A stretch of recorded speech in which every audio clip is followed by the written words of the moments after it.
In this video, I'm going to be going over a post I had seen on anti-psychiatry, and it's about the scheme of bipolar. I had videos about this before when I first started this channel off, which was kind of before I even really started putting videos on the part 1 channel, which was a part of the abuse evidence videos that I don't have anymore.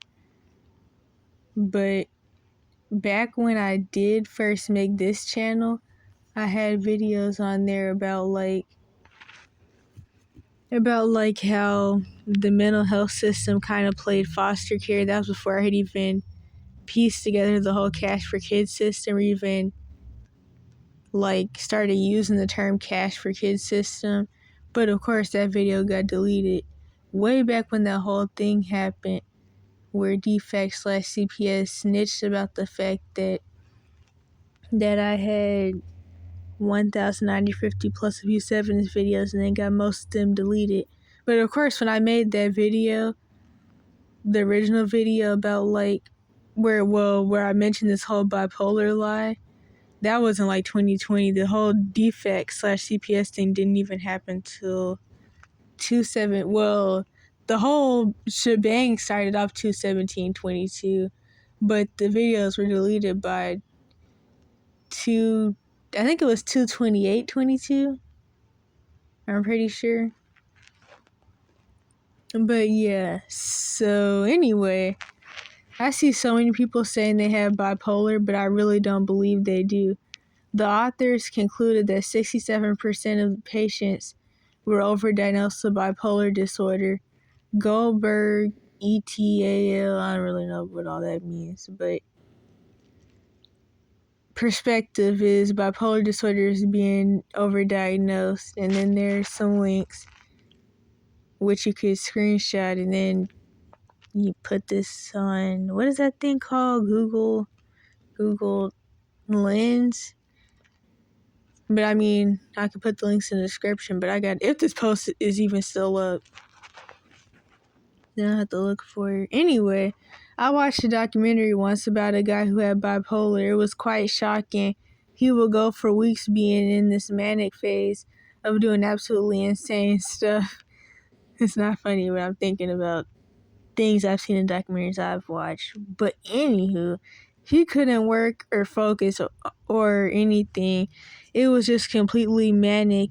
And then he fell for weeks, if not months, into a depressive state where he could not move. If anyone wants to know the name of this documentary, I can certainly try to find it. But the people who say they have bipolar seem to be working and functioning fine and do not have these episodes like this.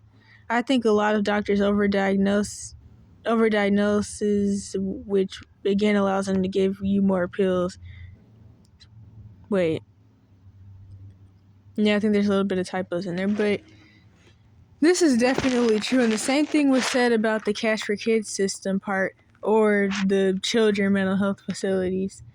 Everybody who walks in there is going to get diagnosed with bipolar, which I talked about in a comment that I had made somewhere in here. But it's there are no wait a minute. Yeah, there's no psychologists in these places, and they don't actually do real evaluations. There is no point in a mental facility, or really any part of the cash for kids system, where they throw out labels, where you sit down and talk to a psychologist and you take a test based on your symptoms and based off of stuff that's happened, and you actually get to talk about Jack. There is no point where that happens. What they do is you go in there, you sit in there until your medical insurance won't pay them anymore, and they throw something on a piece of paper by the time you get out of there.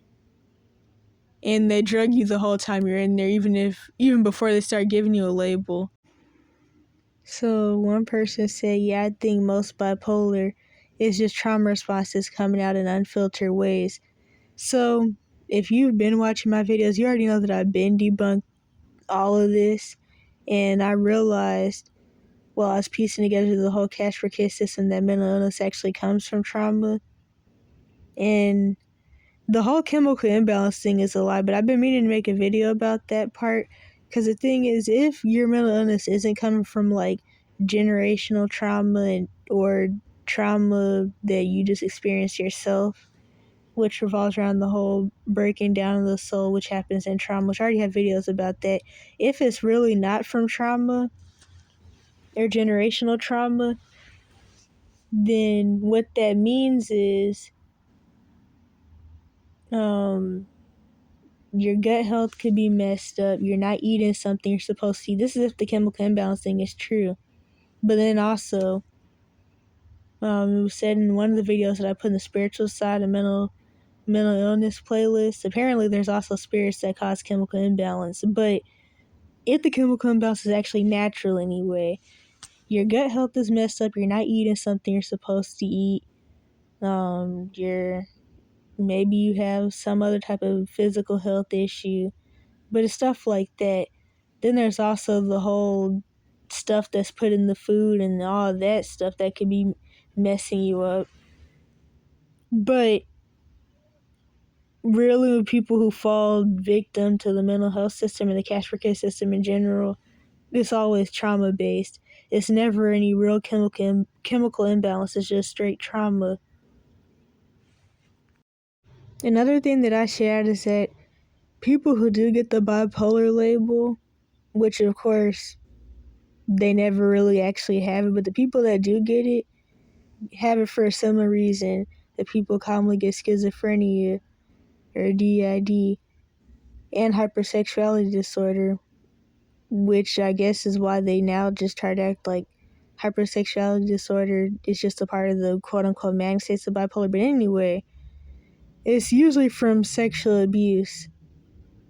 And also another thing that I should say that I forgot to mention, which is in one of the comments that I make, is that a lot of the people that I have met, like other kids or whatever, especially in the past, that did have the bipolar label, that actually showed any type of mood symptoms, they didn't even really show like regular mood change symptoms, especially not like the ones you see in bipolar. It was like really BPD more so, especially with attachment issues. Like one of the first people I met with the bipolar label actually really showed more like BPD attachment symptoms. And that was back when I was 10. And of course she got molested, and then her dad got shot and died, like I think before she even got molested, because he was a police officer. And I can only imagine how that made her feel, because I'm sure she felt like maybe if her dad was around, he could have protected her from the molester in the first place. But anyway, she did show some attachment symptoms, at least with some people. And she had the bipolar label, and I guess she got it maybe when she was like 9 or something. But I know when I met her, we were 10. And it's like, honestly, giving a 10-year-old the bipolar label is really crazy anyway, but that's what these people do for money. So here I said, mental illness is trauma symptoms on different spectrums. It all comes from trauma and generational trauma. When things don't go the way they're supposed to go, the human mind/spirit gets issues from it. So like you're supposed to have parents, but if you don't, you're going to get trauma because the human experience wasn't made to go that way, and your spirit wasn't made to have to deal with that. And your mind/spirit wasn't made to have to deal with that. And then somebody said something under this, but I can't really see what the comment says because the video I was watching is in the corner.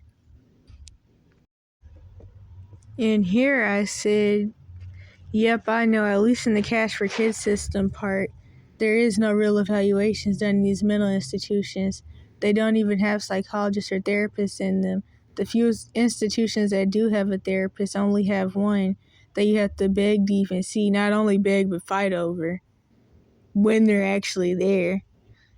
But anyway, they don't do evaluations based on kids' symptoms. They write down a random label and give kids 8 random drugs because they get paid for it.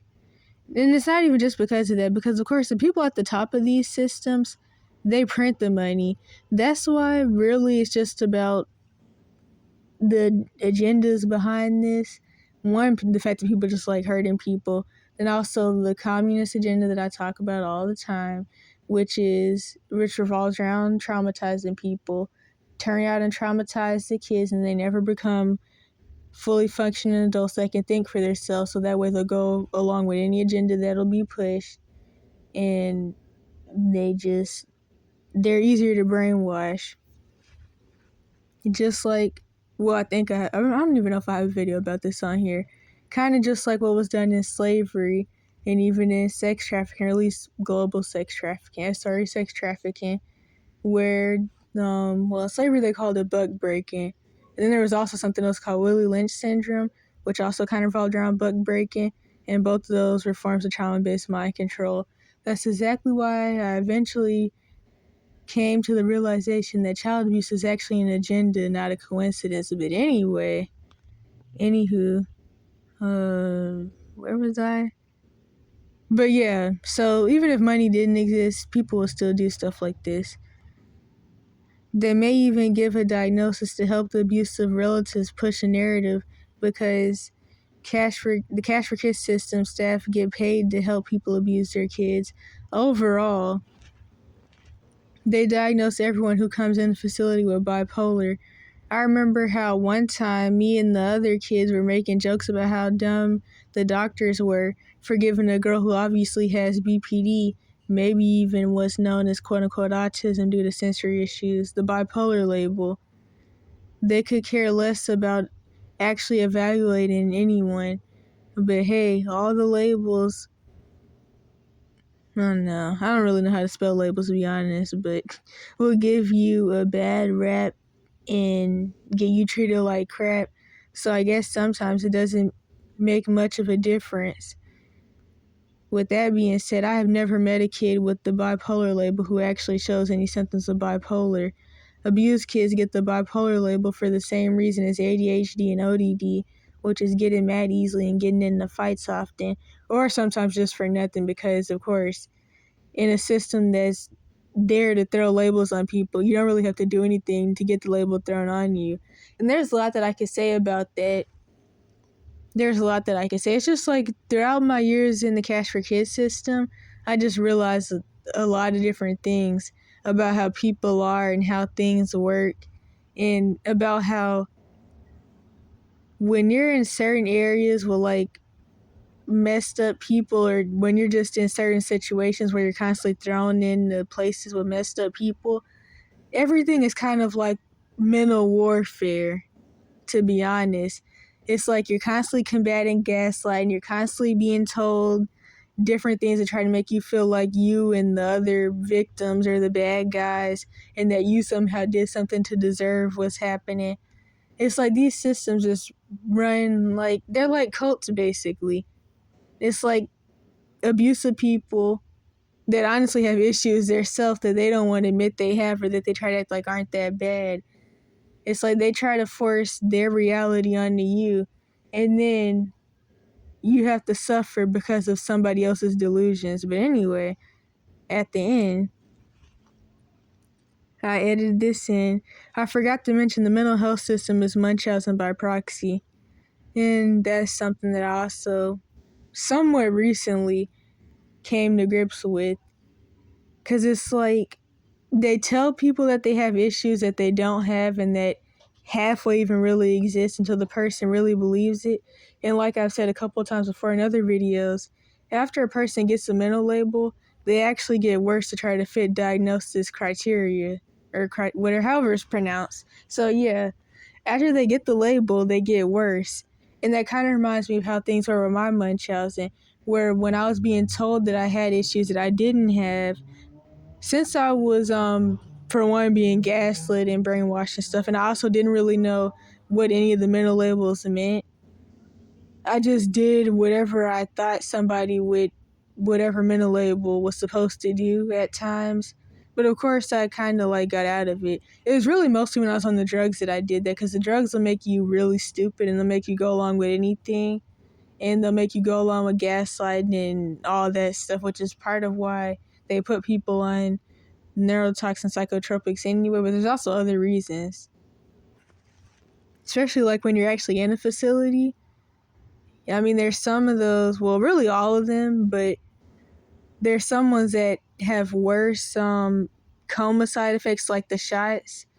So, like, they'll give people the sedatives, and then the person will be knocked out for hours, and then the staff can rape them and do whatever they want to them. The person won't even know. I mean, you can tell because you're going to feel weird when you wake up, but, like, you won't really be sure what happened. And I've heard stories like that.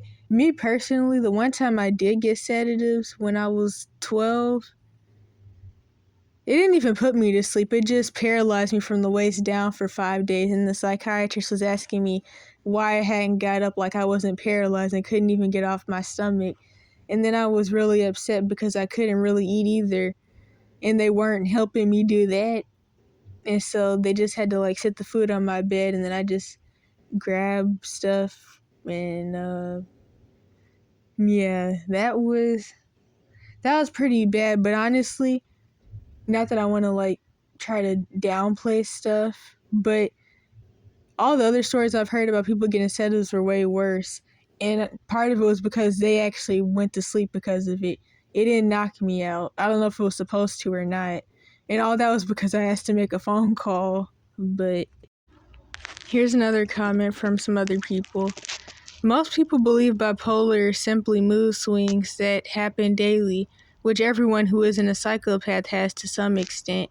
Actual bipolar people will have maybe 1 or 2 cycles a year, and mania usually lasts 3 to 6 months. People around them notice that the person is no longer themselves. I read a report from an emergency room doctor saying this girl had brought her brother in from his university because the staff at his school became really worried about him.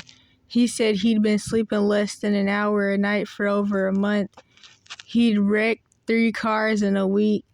He thought he was some famous historical figure. He was talking to people that weren't there, and he had zero history of drug or alcohol use. I believe it's definitely overdiagnosed, but it is real and it is serious. And the first sentence where they said most people believe bipolar is simply mood swings that happen daily, when I actually started like really looking into mental illnesses in 2020, when I was piecing together my whole situation and realized that I was in what people would consider a narcissistic family system, and I looked into that. So then I looked into NPD and personality disorders in general, and that's when I had realized that quiet BPD was kind of like the story of my life, just about, especially with the attachment issue part, because I had issues with that since I was like 6 or 7 with liver recessions and all that. But anyway, when I looked into that, I realized that what most people described as bipolar disorder honestly sounded more like BPD than bipolar, because with BPD, that's when like you have mood swings throughout the hour. So with bipolar, it's kind of like one week is one thing, then another week is something else. So yeah, what most people describe as bipolar is just like either them gaslighting somebody who doesn't agree with their bull crap, or it's really just them describing some of the symptoms of borderline personality disorder, which I really didn't really pronounce right. But yeah, because when I looked into that, I was like, this sounds like what people say bipolar is. But yeah, I stopped recording and forgot that there was a whole nother comment. So someone else said, yeah, the documentary that I watched was pretty alarming, and I really don't know anyone who acts like this, but you were right. If someone is in a total manic phase for months and then they dive deep into depression for months, it's not just simply mood swings. Can you freaking imagine doctors telling you that you have bipolar simply because you have a fluctuation in moods? Freaking irresponsible as heck. And I didn't screenshot the rest of that comment. Actually, I think they said I hate freaking psychiatrists, but I can't really see, but that's what it looks like. Someone else said, I honestly think psychiatry goes through fads, like the umbrella diagnosis used to be just depression or anxiety, then ADD/ADHD, then bipolar, then schizoaffective, Now autism and borderline personality disorder are the most diagnosed. Okay, wait a minute. Yeah. Don't get me wrong, I believe all of those actually exist and are valid in some cases, but they pass those diagnoses out like candy. I've had quite a few of them myself. Every time I saw a new head doc, they completely dismissed what the last doctor said, diagnosed me with something else, and changed my meds. Turns out it was the meds/withdrawals causing a lot of those symptoms for me. I've been med free for 3 years now, and while I do get some rather nasty depression, anxiety, and panic attacks sometimes, it's not nearly as intense or persistent as it was while I was on meds, quote unquote meds. And then someone else said, before I took clonopine, I never had depression, anxiety, DPDR, SI, warped speech, and hundreds of other symptoms.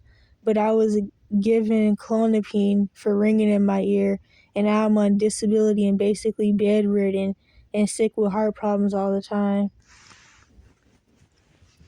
And someone else said, I have a lot of health issues since being on meds too. And I don't really know if I have anything else to say about this. But as far as the first comment, I really like that though, that the psychiatry goes through fads thing. And the autism thing is kind of what I mentioned in my video, my remake, which is titled, no, what is it called? Why so many people have are getting diagnosed with autism? No. Or maybe it was called The Truth Behind the TikTok Illness Faking Trend, which I seen a video of somebody with the autism label who accepts the autism label speak on the whole saying that people are faking autism and self-diagnosing for attention and trying to steal services from autistic people. And basically what the lady said is that even if somebody was quote-unquote faking, which in the autism community they don't mind people self-diagnosing, but she said even if somebody was quote-unquote faking, they still wouldn't be able to steal any services from autistic people with a self-diagnosis. And honestly, whenever people talk about services and quote-unquote treatment and quote-unquote help, I'm just really like, where? What treatment, services, and help? Because that's something else I noticed about the mental health system. It's like, you get the label, you get treated like crap, and you get terrorized for even having the label, even if you don't actually have that issue or any symptoms of the issue. And then in the end, you're just made to think that you were born sick and you're going to be sick the rest of your life because you walked outside and caught some mental label or some mental illness like a common cold, and now you're just stuck with it, and then you go into a victim complex and there's nothing you can do about it. That's how it's like taught to people, and it's like, I mean, with all of this and it's supposedly being a medical thing, where's the treatment and the help? But of course, like the mental health professionals say in all their books, they've never treated anybody. And it's like the more I went through the Cash for Kids system, even the other parts, because honestly, I wasn't even in the mental health system part that much. It's just like, since I was in the type of Munchausen by proxy situation that I was, a lot of my situation revolved around the mental health or the mental health system somewhat. But honestly, I know other people that were actually locked up in mental facilities a lot, and I really was, and it felt like a lot. But then I looked back on it and I was like, I was only in there like 2 or 3 times, but it felt like I was in there for like 30 years. But honestly, I knew people that were like 14 and had been in 30 plus places since they were 13, 12, and it's kind of, I don't even know how that happens, to be honest. Not to mention the times I was locked up, other than like when I tried to leave my abuse situation that last time. That was messy. I don't even count that. Especially since that place was like, it wasn't really that serious, and it wasn't like bad like me and other people who've been in the cash for kids system are used to. But like the other times I was locked up, it was all when I was 12 over the course of months. But it's like, dang, what was I gonna say? Oh yeah, basically the more I was like in the Cash for Kids system, the less and less I really believed in mental illness. And I realized how much of a joke the whole thing was, and it's just not what the quote unquote professionals say it is. And of course, if you've ever like talked to mental health professionals or read their books, you'll know a lot of them don't even believe in mental illness. A lot of them don't. A lot of them don't believe in PTSD. A lot of them don't believe in bipolar. A lot of them don't believe in autism. A lot of them don't believe in all the other different labels. A lot of mental health professionals know that this is all bull crap and that it's just marketing and money scheme type stuff. Because, of course, I pieced together more and more the spiritual side, even when I was young, from research before I even started going through the Munchausen. But the spiritual side, and then more recently the physical side, for when it actually is a physical problem and not just trauma, and that's the whole gut issues and all that, which I have playlists about the spiritual side and the physical side. But yeah, I don't think I have anything else to say about this. I thought of a side thing that I could add in, which kind of revolves around autism and some stuff from my situation.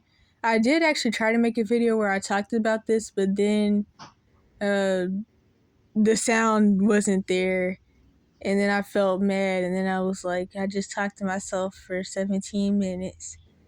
And so some of what I said, I was kind of reminded of by some of these comments, especially with the autism and BPD overdiagnosis thing from the fads comment. And I had been thinking lately, and honestly, it seems like people that have autism or supposedly have autism or whatever are more likely to get personality disorders from their trauma. And I guess maybe it's because of the wiring that they already have. And then, of course, the whole prophetic person thing with the empath and the dark empath, because, like, I guess the dark empath would be like a prophetic or anointed person who, like, gave up on their potential and became a bad guy because they saw it as a way to cope with all their trauma and they weren't able to heal, and they went into bitterness and the victim complex. I probably could have explained that better. I don't know. Some stuff is just better when I write it down. So there was that part revolving around the whole autism, because it seems like, I mean, this has been said before, because as you may know, if you've been around since like the point in time around like the 2010s where autism was slowly starting to get talked about more, you would know that at one point mental health professionals were claiming that autism was just the same thing as being a psychopath or sociopath or whatever. What do they call it now? ASPD, antisocial personality disorder, which honestly, if you really look into that, that's just when you don't like the bull crap that goes on in society and you're against it and try to go by quote unquote your own rules. But that's a whole nother story. But that's how they originally seen autism, but it's like now they're talking about traumatized and non-traumatized autism. And it seems like if you have traumatized autism, then you're more likely to like develop some personality disorder. At least that's what I've been seeing or noticing. And then a side thing that doesn't really have much to do with any of this, but at one point in my situation, there was this counselor who was talking to me about my whole Munchausen situation. And so she was like, you can't be, because my mom was telling me that I was schizophrenic or whatever. At least she told the other school that this was around the time where, well, no, because if I go into that, this is going to be way too long. But anyway, the counselor was like, how is your mom going to say you're schizophrenic when you're not even old enough to be schizophrenic? And she was like, why does your mom think that you're schizophrenic? Is she schizophrenic? Because it's genetic. But then the lady said that she agreed with the autism thing. This was a school counselor, the one that I wasn't really allowed to talk to because I was in this abusive Jim Crow racial placement where you weren't allowed to talk to the counselors because the staff themselves were abusive, and we're scared that me or the other kids were going to report this to other school staff. But anyway, what was I saying? Oh yeah. So she said that she would more so agree with the autism because my recording timer ran out. But I'm pretty sure what did I last say? Oh yeah. So the counselor was like, she would more so agree with the autism label because of a whole bunch of racial stuff that I had actually heard before in the early parts of the Munchausen. Well, maybe the mid, I don't know. But basically, since I was quote unquote black and not ghetto and I could read and I seemed smarter than the other kids because of course, like I said, for one, I was already in a Jim Crow racial placement, so I could read and I wasn't ghetto and all that. And she said that's why she would more so agree with the autism label. But the thing about that is that that's also genetic, supposedly, because they try to act like it can't be caused by the I can't even say that word. What can I say? The shots. And can I even say that without this being flagged? I don't even know. But that, and then the processed food. And of course, like I said, I don't really believe in the autism label like that. I really feel like there's the spiritual gift side, and then there's the disability side, but I don't even want to go into that. But now what was I saying? Oh my gosh, this is sad. What was I saying? Yeah. So anyway, the thing is, autism would also be supposedly genetic. So it's like, I mean, if you feel like I'm not schizophrenic for multiple reasons, but one of them being that, I mean, if I'm schizophrenic and I'm already not old enough, then my mom would also have to be whatever that. I don't know if that really makes that much sense, but I mean, it's the same thing with autism, though. If I'm autistic, then my parents also are, and then my relatives are. And that's another thing, too. A lot of my dad's kids specifically, and even some of my other siblings, I feel like they could have got it, but a lot of my dad's kids, the teachers and stuff tried to throw the label on them. Of course, for me, it wasn't teachers. It was just like the stuff, the Munchausen situation that started when I moved in with my mom. But it's like, I mean, people even try to throw those labels on some of my other siblings. So it's like, it's pretty much the same. And I just wanted to throw that in there because that's something that I had been thinking about a lot lately. And it's like, the way that Cash for Kids system staff will, it's like they try to breadcrumb you. And Dr. Ramani has videos about breadcrumbing. It's like they'll try to they'll act like they care about your situation a little bit, and then they'll give you validation for some parts, and they'll be like, yeah, this is true, this is obvious to me, and I can tell that your abusers are definitely lying about this and stuff like that. But then it's like they'll also try to still agree with something because they don't want to feel guilty for not doing anything to help, stuff like that. But that's just something I noticed because both of them would be quote unquote genetic.